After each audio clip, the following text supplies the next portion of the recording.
ప్రభు అయిన యేసుక్రీస్తు నామములో మీకు అందరికి వందనాలు. దేవుని శాంతి లేదా సమాధానం గురించి మనం నేర్చుకున్నాం. దేవుని శాంతి అనేది పరిస్థితులతో సంబంధం లేకుండా ఆయనను విశ్వసించడం ద్వారా వచ్చే లోతైన అంతర్గత ప్రశాంతత. ఇది మానవ అవగాహనను మించిన దేవుడు ఇచ్చిన బహుమతి. బైబిల్ సూచనలతో కూడిన 4 ముఖ్యాంశాలు ఇక్కడ ఉన్నాయి. మొదటగా దేవుని శాంతి అవగాహనకు మించినది. ఫిలిప్పీయులకు రాసిన పత్రిక 4వ అధ్యాయము 6-7 వచనాలు. దేనిని గూర్చి చింతింపకుడి, కానీ ప్రతి పరిస్థితిలో ప్రార్థన మరియు విన్నపము ద్వారా కృతజ్ఞతాపూర్వకంగా మీ అభ్యర్థనలను దేవునికి సమర్పించండి. మరియు సమస్త జ్ఞానమునకు మించిన దేవుని సమాధానము క్రీస్తు యేసునందు మీ హృదయములను మరియు మీ మనస్సులను కాపాడును. దేవుని శాంతి బాహ్య పరిస్థితులపై ఆధారపడి ఉండదు, కానీ మన హృదయాలలో ఒక అతీంద్రియ హామీ. 2, యేసు నిజమైన శాంతిని ఇస్తాడు. యోహాను సువార్త 14వ అధ్యాయం 27 వచనం.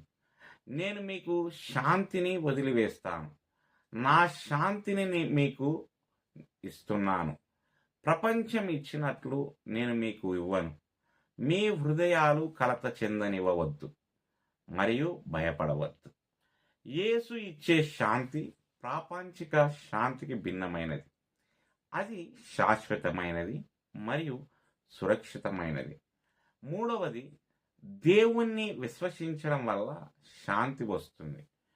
యెషయా గ్రంథము 26వ అధ్యాయము 3వ వచనం. ఎవరి మనసు స్థిరంగా ఉందో వారు నిన్ను విశ్వసిస్తారు, కాబట్టి మీరు వారిని సంపూర్ణ శాంతితో ఉంచుతారు.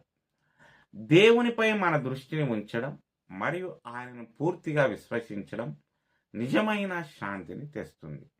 4వది, మన హృదయాలలో దేవుని శాంతి నియమాలు. కొలస్సీలకు రాసిన పత్రిక 3వ అధ్యాయం 15వ వచనం. క్రీస్తు శాంతి మీ హృదయాలలో పరిపాలించనివ్వండి, ఎందుకంటే మీరు ఒకే శరీర అవయవాలుగా శాంతికి పిలువబడ్డారు మరియు కృతజ్ఞతతో ఉండండి. విశ్వాసులుగా క్రీస్తు శాంతి మన జీవితాలను మరియు సంబంధాలను పరిపాలించనివ్వమని మనము పిలువబడ్డాము. దేవుడి మాటలను దీవించునుగాక.